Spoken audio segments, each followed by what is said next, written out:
Hi guys, and welcome back to my space. मैं हूं Maham Kazmi. So for today's episode, I thought let's bring someone that is someone very close to me. So for today's episode, I have someone who is incredible, like such a good artist. He made 200 portraits. I'm not joking, literally 200 portraits in 30 hours. That is madness. He was the youngest fresher to get offered the highest paying salary right out of college. Like I said, fresher in architecture. So he is really talented. He has a firm named Thought Design Studio. Well, let's go talk to him. And by the way, it's none other than architect Harshit Srivastava. Let's go. So how have you been? How was your day? It started with I go for a walk every day in the. I have a park, have a lake next to my house. So I go for a walk every day in the morning. So when I go for a walk, I'll just take a pack of seeds, a seed mixture. There's a lot of birds there. Oh, There's a lot of water birds in that lake. There's swans, there's geese, there's ducks, there's squirrels. That's not a bird, but still, there are squirrels. There are mice. wow. So yeah, when they see me, they just come running. You're like, They'll be like, the guy with the "Yeah, this flute. guy will feed me." The guy with the flute, like he would go around playing the flute and all the mice would run after him. Like you're that? Yeah, this is more like the guy with the food. Yeah, so they'll be like free food. And today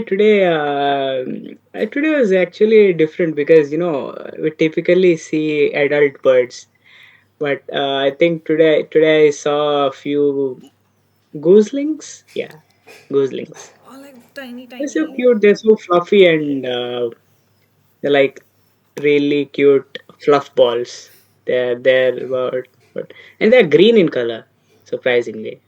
And then they turn white Yeah, later on. yeah. They turn. They're actually Canadian geese, gooselings. So Canadian geese are brown and black.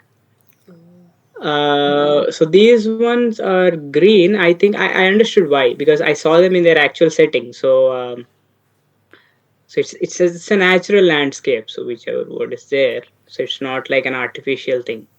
So they maintain it pretty like how an actual wetland would be. Oh. So I saw them on the moss, and then yeah, the whole why they are green it made sense. It's, For camouflage. Yeah, so they're all mossy color. interesting. Yeah, it was nice. It was nice. They were like, there's this dad goose and mom goose, and there are three gooselings. Like the whole family of goose. And there's a good family of goose, and I was like, they were enjoying a good sport. The gooselings are, like foraging. The mom is also foraging, but dad is always keeping an eye for danger. Wow. That's in their instinct. That's a really nice one to observe. The dad never foraged. I spent like almost 15 minutes there. The dad never uh, stopped looking at me. He was like, I'm looking at you, man. You better stay I'm away. looking at you. You better stay off my. That's a nice thing. I mean, like, see, these are the things we must sort of observe. Yeah. As designers. If say as a landscape architect, this is something I must observe. And what urban designers must observe is something very similar: how people behave Yeah. in the city. How people behave, what to do, and all of that. And yeah, those are the little things that we take away from everyday things that don't really matter for everyone who's doing that. For a say for a tech employee, it's just a goose and it's Yeah. cute, fluffy fluffballs. Okay, but then for us, it changes. For a photographer, they're just a subject. for for a wildlife enthusiast, say, they just, an effort, in conservation going well and all of Yeah. that. Yeah. For a duck, say, for a duck, it's a threat. Yeah. Everyone sees it Yeah, because differently. everyone sees it differently. Yeah. It's the same thing. Everyone sees it differently. That's it. You know how they say like Yeah, architects are observers, they need to observe everything that's going around them. So, exactly. And because see, that's what makes us responsible designers. You know, if you're being a designer, I mean, say if you're not a professional, if you're not in a professional field in your in your career, if you're not in a professional career, then what you do typically, at the end, affects only you that's true, yeah. or at most your family, right? But then when you're in a professional career, say lawyers, doctors, architects, it affects someone else also. And the bigger you are, when I say the bigger you are, you know the more influential you are, or on, say, the larger the project you're working on. Yeah. I think that will increase the stakeholders, you know that will sort of like, that will increase your responsibility. I mean, like, more people are affected by what you do. I mean, more people are affected by an urban designer than an architect, right? Yeah. That's true. Even more people are affected by a master planner than an urban designer, Yeah. right? The bigger the scale, the Whole more important you are. Exactly. Whole ecosystems could collapse uh, if he's not an informed or a landscape architect who doesn't take good decisions. The whole Yeah. ecosystem could collapse, right? So yes, everything has, has its own butterfly effect. Yeah. So have you Everything always has been it. like this, like since childhood, you know, observing everything and then, seeing caterpillars walk around and then taking in and then, I don't know, probably sketching because you're really good at sketching. I mean, yeah, I used to do. I used to. I mean, like, even now I do, but not as frequent. But in my childhood, it was all about sketching. Like observing and sketching. So wherever I go to a place, say a temple, for example, I go there. Then I come home. I take a piece of chalk, and yeah. So since it's so we lived in this house where it's a tile roof house and it's a traditional house. So there's this black oxide flooring. Okay. So I take a piece of chalk, and then I just draw the DT on the floor. Like, I don't care. That's just a he's just a little guy, 2 years old, 1.5 year old, 2.5 years old. Yeah, the guy just draws the DT on the floor. So you've been doing it like I since mean, you were like, like born. You were born artist, we can say. nah, not like that. No, no, no, no, no, definitely. It's a wrong take because I'd say how I got these skills are my dad. My dad is not as good an artist as me, but he's definitely the starting point. Like, he has this good hand. He sketches, yes. Not refined. He does it in a crude way, but yeah, he is the one who refined me so much in sketching.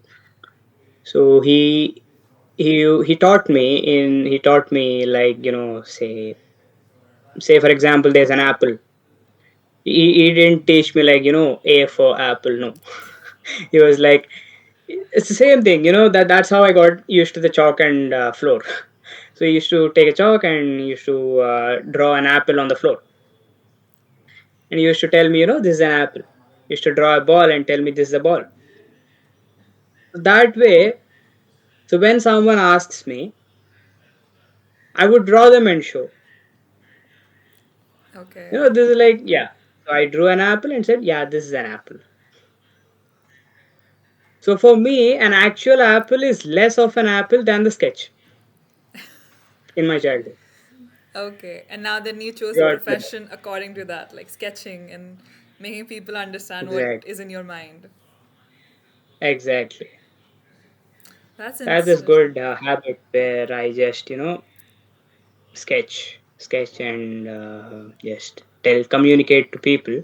I think that's where my whole visualization part came in, from that practice of sketching since childhood. Oh, sketching. So you also were like a student council member, university level student council member during your college days, and then one special teachers' day you decided to organize where you sketched 200 portraits.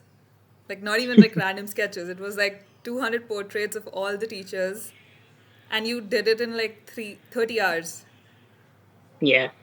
How was that? Like, what was the experience? How did you think about that? How did the whole process go on? Well, I'd say well, I'd say that was absolute madness, first thing. True.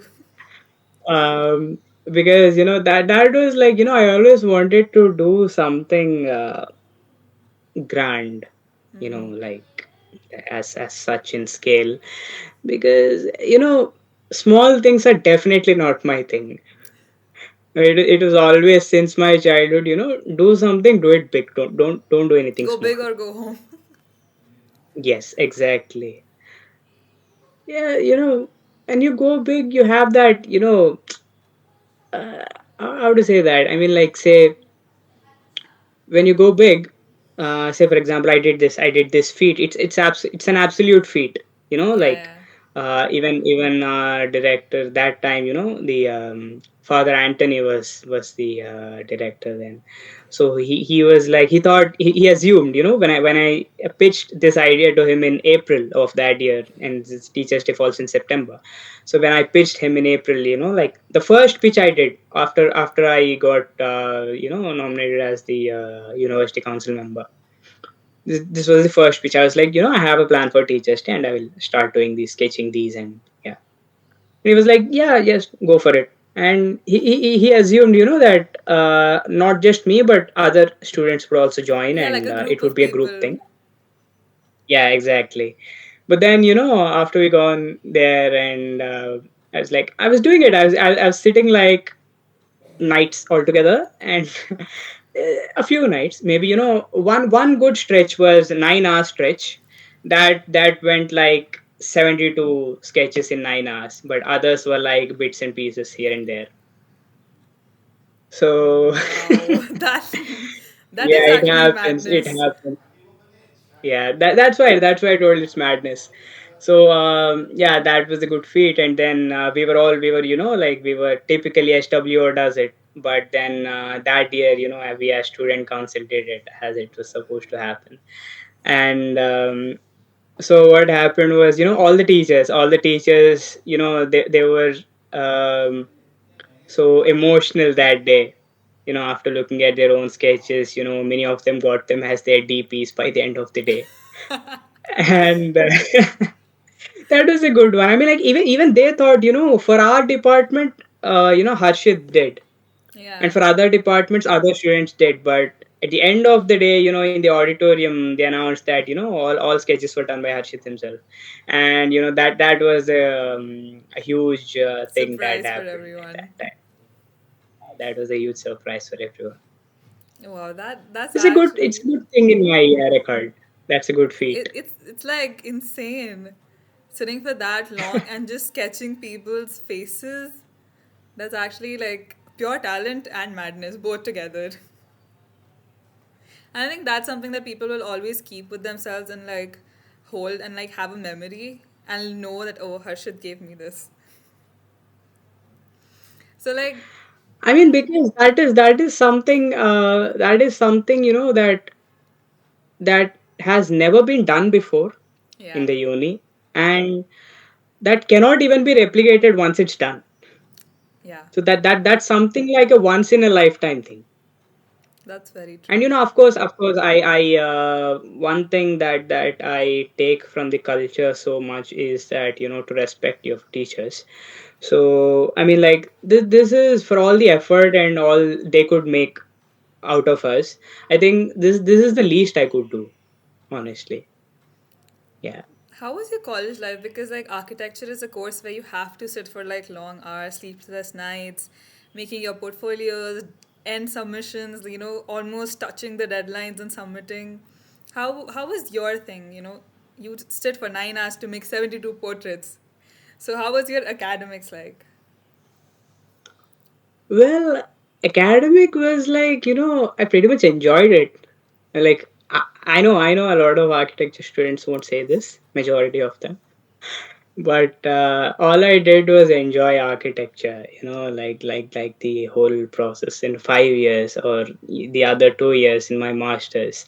I did enjoy every single day of them because you know it was not just bookish knowledge Yeah. that I've learned from it.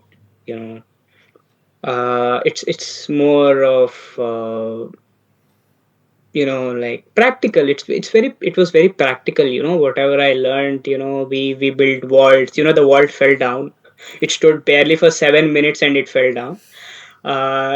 It was a brick wall, yeah. So it stood barely and it fell down, and then we built other things. We built geodesic domes. We built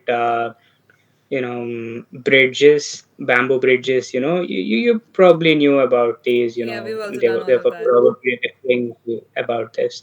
And then there are things like that, yeah. And I mean, apart from that, yeah, deadlines, that's a big thing.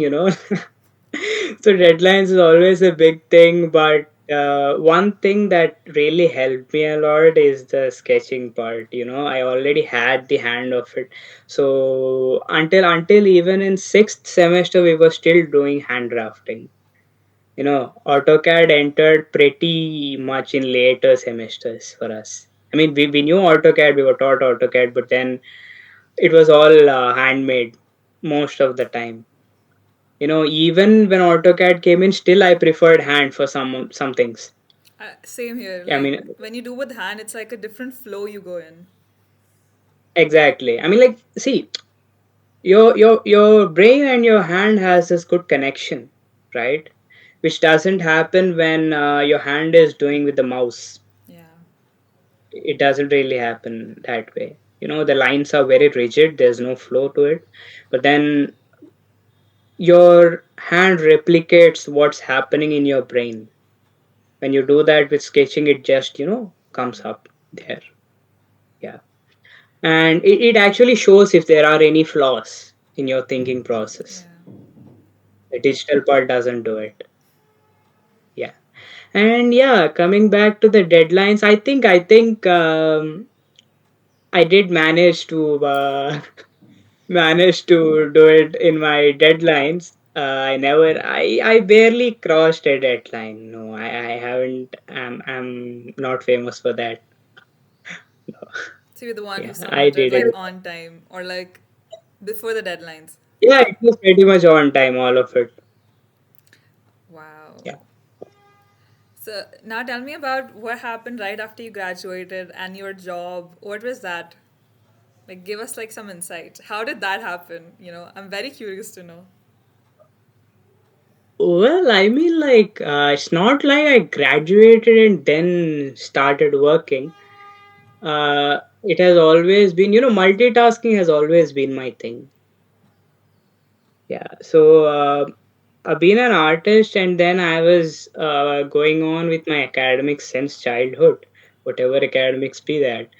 But then, even in architecture, I mean, like, yes, it's certainly a very intense course. Yeah, It's frequently ranked as one of the toughest courses. that is true. Yes, and still, within that intense course, I think, yeah, I was able to manage because art was equally intense. Art is equally intense. It consumes a lot of time, But then yeah, I think this thing, where there's no pain no gain. So where I missed out on a few sleeps to manage things pretty much.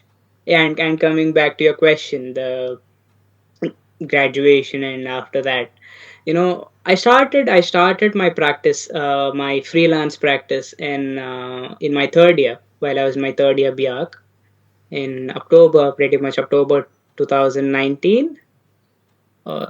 yeah, pretty much around that, where I started. And then it was more about my first project was, surprisingly, I don't know, it's a coincidence or it's a blessing. It's a it's a temple. Wow. My very first project is a temple. It's a Balaji temple in Andhra Pradesh. Wow. So it's pretty much next to our village. So that's a big one. It's a big one. It's a 4 crore project. Wow. So yeah, it's a temple that I've designed very first in my career. And that And was then you in yeah, third year. in my third year, yes. Yeah, there was a lot of reading that went into it. That's when I was in student council. That's when I was, doing these Teachers' Day portraits. It was all like, multiple intense things were overlapping on top of each other. But still, yeah. So since I was able to manage that, I was doing projects even during my thesis year. Wow. And then yeah, immediately after I come back, after I graduate. So since I was like 2.5 years into practice by the time I graduate, I had like, about 10 projects in pipeline by the time I graduate. So I wasn't like a fresh person into the market by the time I graduate. I'm already there in the market.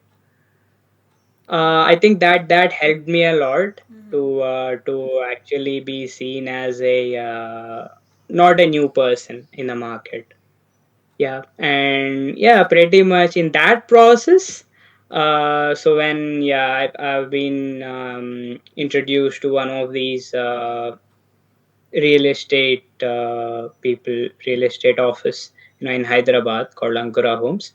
So I was taken by another person, a friend of mine who does these interiors, interior works in execution. So I was taken as a designer along with him as their in-house designer.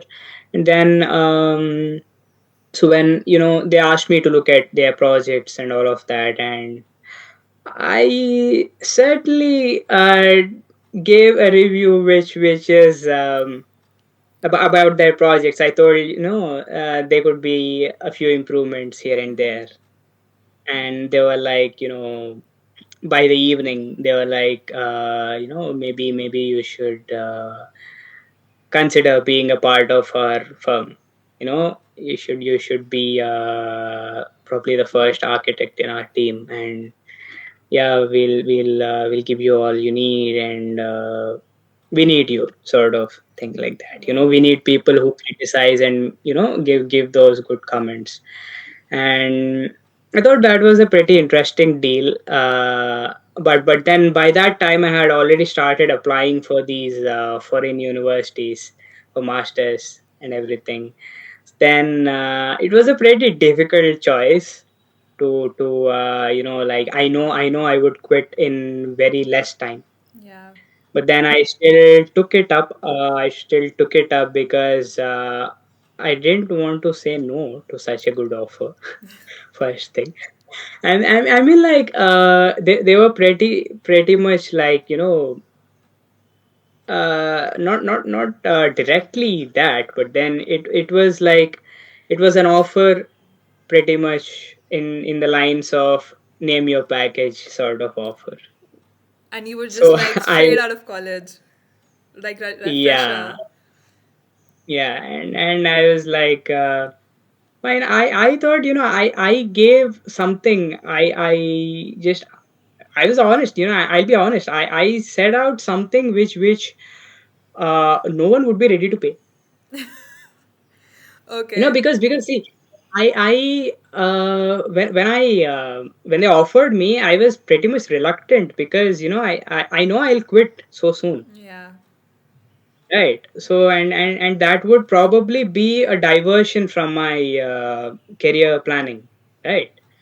So I was applying for universities like Harvard, University of Pennsylvania, Cornell, and etc. So Okay. and I don't want this to be a diversion. Yeah, yeah. Makes But, sense. then they actually accepted it. And then I was like, okay, fine, then well, I said something, then you said yes, then why not? Why not? You thought you giving that amount would make them reluctant and they'll be like, okay, we can't afford that right now because we are a firm, giving that much to one person. And so you thought you won't be saying no to the offer, I mean, no, they no, would no. be there. I know it wasn't like that. It wasn't like that. But then, no fresher would be paid so much. So are you saying you were the highest like package receiving person right after freshers? Probably. Probably. I checked that yes records and it was almost double of that. Wow. That Yeah. is crazy.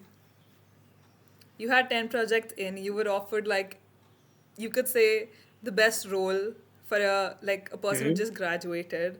You were the principal Yeah. architect in that firm.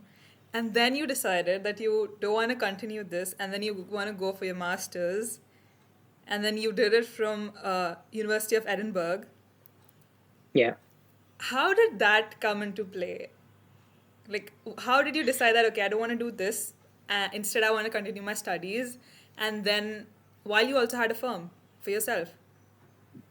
So tell me about that. How did that come into play? Well, I'd say so with my first salary, I thought I love Royal Enfield bikes. Yeah. So I thought I'll buy one. Yeah. So me and my the HR at the firm.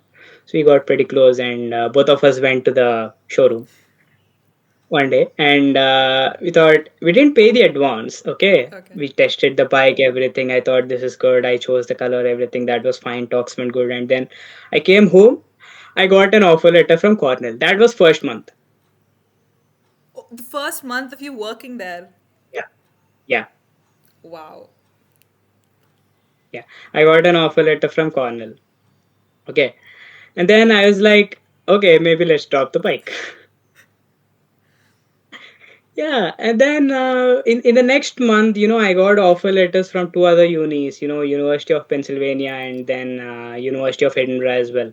So then I was like, no, I certainly need to leave because two Ivy League unis and one Russell's Group uni Yeah. is giving admission to me, and why the hell am I still there?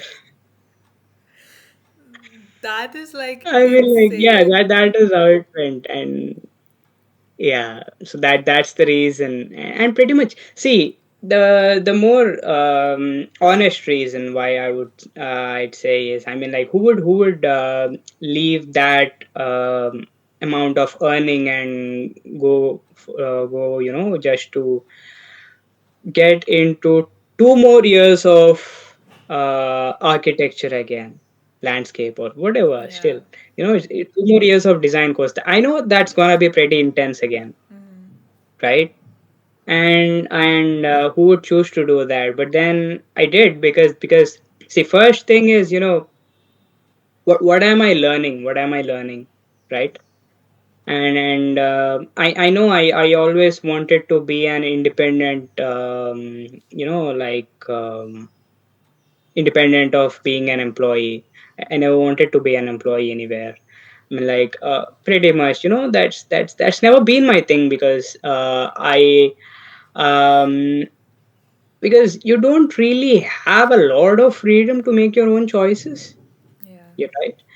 And as I said in the beginning, I was speaking about, being grand, right? Thinking grand. So that really won't happen if you get stuck up as an employee. No, Yeah. doesn't really happen, right? So I was like, No, I think there'd be better opportunities, and I've worked for them. I mean, like they asked me to work for like good number of projects. I gave concepts for a few projects, and there was good amount of work that I've done there in those 6 months which I worked there. Then yeah, after that, then yeah, I've come to this place, Edinburgh. I mean, yeah, I'm in love with the city. I love the city pretty much, because it's my sort of calm and cool place. It's very subtle, peaceful. It's sometimes ranked as consistently ranked as one of the most beautiful cities in the world. Yeah, it's known. I mean, like it's known for it, the capital of Scotland. That's Yeah. so pretty. And you being in landscape, being in a place like that is just like your setting, like where you would want to be. Hmm. So, Yeah. how did you decide that you want to go abroad and study instead of India? Because India also has like some great unis for masters, and then you had to choose between Russell Group and Ivy Leagues. How did you decide? Like, I'm doing architecture. I'm just gonna start my fourth year, and then I want to, like everyone who is a student want to plan for masters abroad. Or like, how did you make that choice? Well, Russell's group and Ivy was like, yeah, they're pretty much equivalent of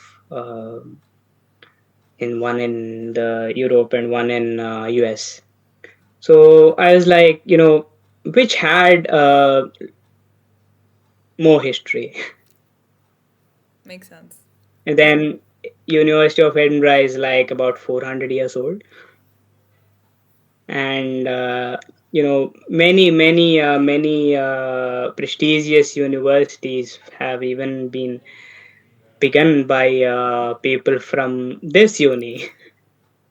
Even some Ivy League universities were started by people from University of Edinburgh.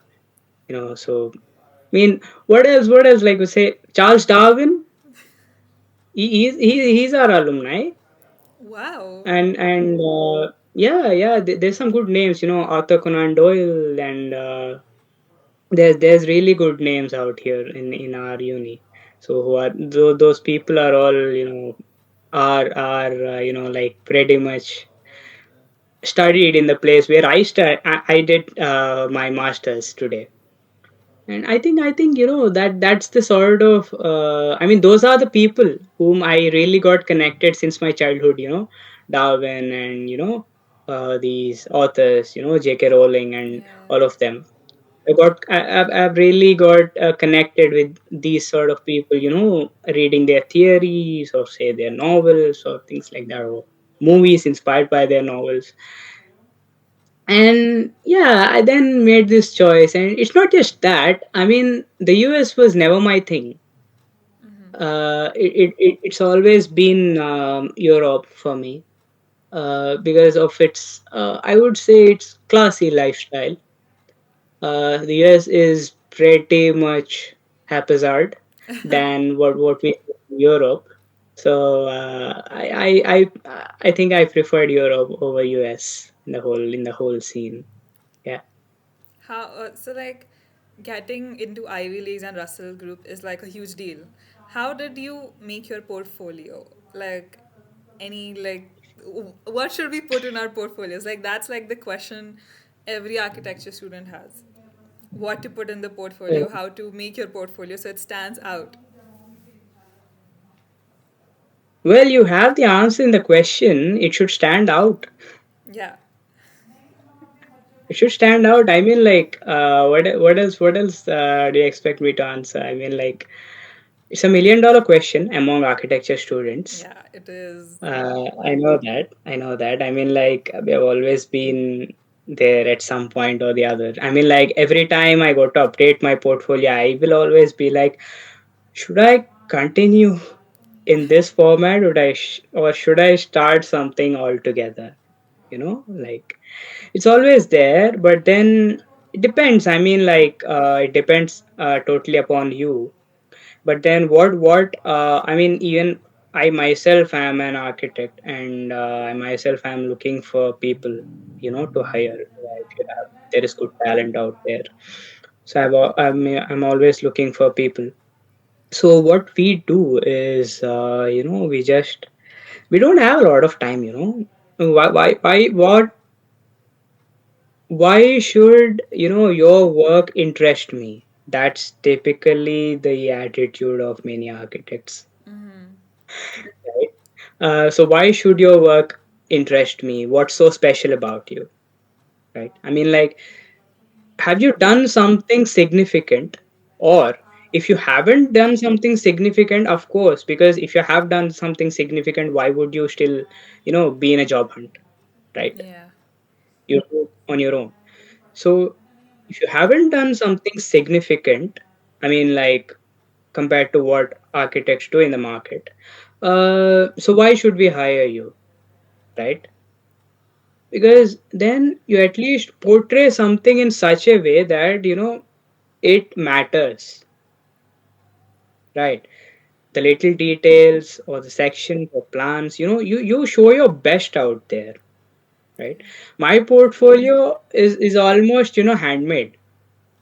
I took a digital tablet, I drew on it, right, in Photoshop.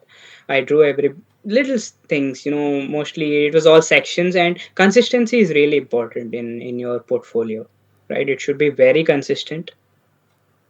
And yeah, that's the main part of it. And it shouldn't be a clutter of a lot of things. It shouldn't be clumsy. Oh, yeah. It should quickly catch the eye. Self you know explanatory, you basically. I know it's more like, uh when we are scrolling, it shouldn't feel like, okay, for the reader, for the viewer. I wouldn't even say reader, because we don't read it totally, right? We would totally skip the CV page, honestly, right? For the unbiased review, right? So we just scroll it, and when we scroll it, uh we should feel like stopping and seeing each and every page, Yeah. right? So something should catch our attention. It's definitely not the renders that will do. Oh, Definitely not the 3D renders that will do it. No. is those It's plans, either your sections, technical sketches? details or your sections or your sketches. Those are the things that have life, the things that show true architectural language in it. That is something, is what we look for. We don't look for renders. I mean, like, come on, AI does it now for a lot of people, Yeah. right? So, tell me about your firm. You were talking about how you're trying to hire people and how you would look as a person who's going to employ some people. So, tell me about your firm and what it does and like a little about that.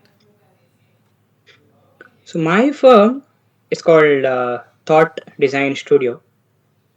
So it's THOHT. It's a palindrome. Okay. Yeah. So it reads the same way, My name is a front and back. palindrome. Yeah, yeah, it is. It is. Yeah. It is. Yeah.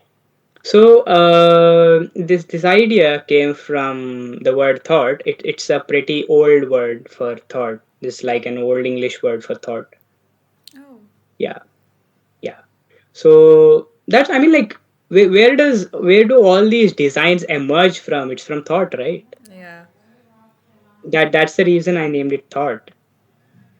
And then yeah, then we do a lot of things, like, it's a pretty intense work we do here. First thing, we don't compromise on the quality at all. It's never the quantity here. It's always the quality that matters. You know, I don't take up a lot of projects. No, we take up really interesting projects, big or small. It needs to have an intent and a soul to it. So whatever we are doing, yeah. So it's more about, architecture is there, is a part of our firm. Then interiors is a part of what we design, and then even landscape is a part of what we design. A lot of clients these days, they don't prefer to go into the market to different people for different things. Yeah. They barely do that, and that's the main reason I picked landscape architecture in my masters, out of urban design and other things, because urban design, you should typically work with the municipalities and the government rather than like individual clients, Yeah. right? So that, and they take a lot of time to execute also, right? Yeah. And many of them sometimes get stalled because of change in power or something like Yeah. that. Yeah. But then when it comes to landscape architecture and interior, these are more like, you can scale it up, you can scale it to urban design, you can scale it to Yeah. airports, you can scale it to commercial spaces, you can scale it to institutions, or it can be a little shack, right? So there's a wide range of opportunities. And then so I wanted to be that one stop solution where I offer all of them at one place, and knowing these is really important, because I would say why thought does all three of them, because we insist on all three of them, is because you know you can't step out of your house and say, well, this is not mine anymore, right? Yeah. Still have your garden out there, you still have your compound, you have your roadside paving, everything. There's a lot of thing that's there. And when all of them get integrated, you know that's when a good design comes up. Yeah. Yeah, it's not like, well, I'll do the exterior part, I'll do the planning and just dump it on the face of an interior designer. That guy comes and just keeps cursing the architect for a bad design, and that guy does something else in there. And then some landscape architect comes out here, and he just throws a few plants here and there, and then he just goes, and it's all a fragmented design, Yeah. right? So that's the bad part of it, unfortunately. I mean, like, the more we segregate things into different courses and call them different careers,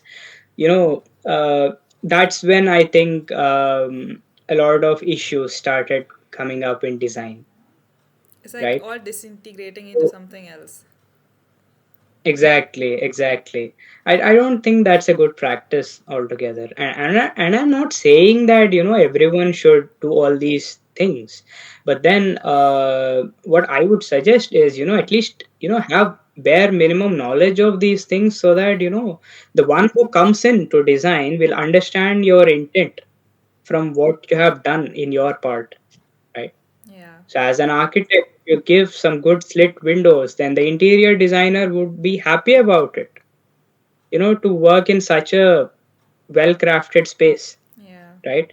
As an architect, if you think good about, placing your building well in the site, then a landscape architect would, of course, be happy about it, and do a good job, to complement the whole thing. And pretty much what else happens in this is, what we do in thought is typically, context based design is also very important. Yeah. It's not like we just do some glass building in the middle of a humid environment. No, we definitely won't encourage that, Yeah. right? Even the same with the plants, so, and it's not like, not even the other way around, where you have to do some building of a sort, some structure. Say for example, it's in a classic style, and then you don't put a lot of say desert vegetation around it. No, Yeah. you put some vegetation that complements it, a lot of flowers, a lot of colors, the designs around it must also complement it, even the interiors, right? So it should never be alien, so whatever you Yeah. do, right? And when I'm looking for people, I'm looking for those people who will understand this, It's like not a right? building that could be placed anywhere. It's for that context, that space. It should fit in that. Exactly, Yeah. exactly. Yeah. What excites you the most when you're working? Like, what is that one thing that you love to sit and do? when you're working on your projects? I love to sit and work. That much I can tell very confidently. But then work on what? It totally depends. Because again, yeah, I told you, right? I mean, like, I love the process. I love the process. I love making plans because I always love to experiment. You know, experiment in designs. Huge spans, or say for example, something unconventional designs. Say not conventional designs, but unconventional designs, which haven't really been done Yeah. in many places, are not really frequent. And most importantly, avoid being the Pinterest architect. I would totally avoid doing that. Though we look at a lot of references in Pinterest, or say Instagram, or many places. We look at them for different say ways of how people are thinking out of the box, but it's not essentially to replicate the same thing. Then who are we if we are replicating the same thing, right? Yeah. We aren't machines to replicate what's there already, right? So what would you do that which has not been done already? That's something I look up for.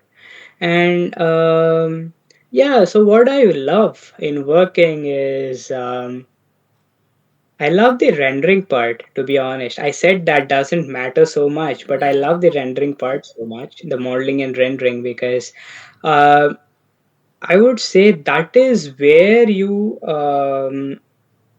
stop being an architect and be the person who is you know composing a space, like the colors, say the textures, the lighting, yeah, the whole, that's where you completely communicate your intent to the client.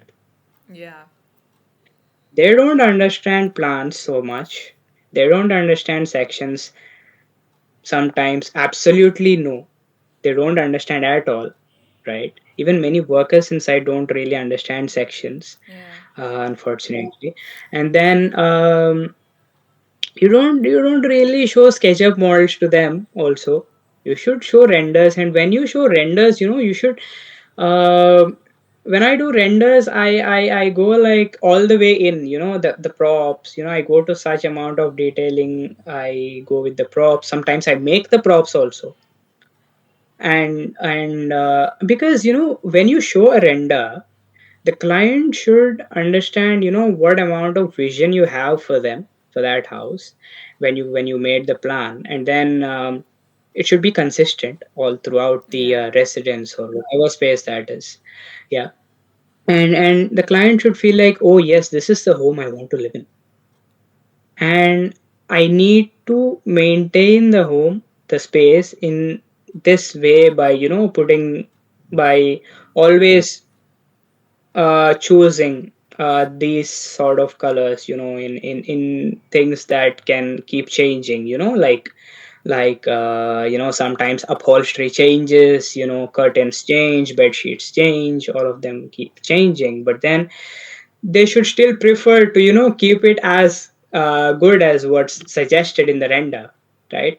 Because that's what I mean, that is the level you need to compose your renders or something. But it's not about renders here. Okay, rendering is not at all the job of an architect.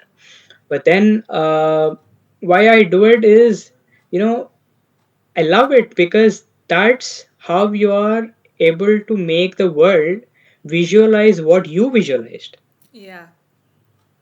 right? That's when your brainchild is actually taking shape, when you show the render, right? Yeah. Plans, sections, all of them, and after it gets built, the suspense is revealed, right? But then the curiosity to see it earlier, Yeah. That's what happens when you see these renders. I think that's the part I enjoy most. But then, what I enjoy better than that is when we don't often sketch details, etc. But when I sketch those details, when I have to sketch those details, or say, structural details, suggestions we give for shop drawings in case of steel structures or something. When we craft something new, and an absolutely new detail must be made to achieve those, so we sketch and give them. So that those sort of things, I think, will actually interest me quite a lot, because it's not just something new, but I made something like absolutely that didn't exist. Yeah. I couldn't find anything on the internet. It's not out of a reference, but it's from my mind, It's right? your So creation. I think that's, yeah, exactly, that's my creation. So that's what the pride that comes from it is what makes me enjoy those sort of things, those sketches or technical details that I do, where I apply actual architecture and design. That's what I think makes me more happy than in my working process. To just like take all the knowledge you have and create something that could help others in the future if they want to design something. So you are the reference for others instead of taking reference. That's something that, Yeah, sort of. You can say. I mean, like, I wouldn't go all over about it, because, you know, every design or every application of material, you know, has its first yeah. has its first copy somewhere or the other, right? I would take it in that way and remain humble, rather than, being that person, be like, oh, I did this design first, and then everyone is copying it, and now I'm gonna put copyrights. No, yeah. Wow.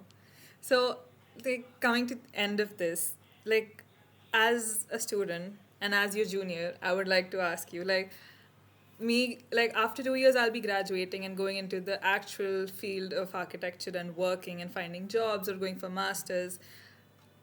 What is the advice that you would give to students that are actually pursuing architecture right now or just looking for jobs? Sorry, I think I broke up in between. Can you repeat it? So, what would you give like an advice to the students who are practicing, who are just going into practice, or they're trying to start their own firm, or they have just graduated, or are still in graduation, working, finishing sheets, submitting, like, oh, advice for them? Yeah, I wouldn't say don't settle. I mean, don't settle for small first thing. You may start small, obviously. Yeah. You will start small, but then don't settle for it, right? Then the most important things I would say are, always do context based designs, because you don't want to be remembered as a bad designer, right? Yeah. I mean, see, after graduating, what are we essentially doing? I love this. There's this good saying in good line in Jurassic Park movie. It says, this guy is trying to play God. When they speak of this John Hammond, the creator of Jurassic Park, the old guy. Yeah, so one of the characters says, this guy is trying to play God here, Yeah. right? Bringing them back from extinctions. But that's Yeah. a bad example of playing God. But then what we do here is, I mean, definitely we are not God, nowhere near. But then what I'm implying here is, um, we create something in which a lot of people, a lot of creatures sometimes, share a space. They share a common space, right? And it should be accommodating to them, and you shouldn't put your fantasies into it, Yeah. right? I mean, all of us, will at a point, I have some dream designs, everyone have dream designs, Yeah. right? But you shouldn't incorporate them everywhere, right? Yeah. Makes You sense. should think of the client first. Okay. Yeah. And if it fits in the context, yeah, then do it. Go for your dream design, right? Or else, then treat that design as your dream design and do it well. Well, that was a conversation to have. It was so insightful. I learned a lot. Being an architecture student myself, it was so nice to have that conversation and have that understanding of what to do and what not to do while I'm making my portfolio, looking for jobs, or developing my skills. I hope that helped you too. So don't forget to like, share, and subscribe. And if you have any more suggestions, do let me know. The link for the form is in the description. I'll see you in the next one. Bye bye.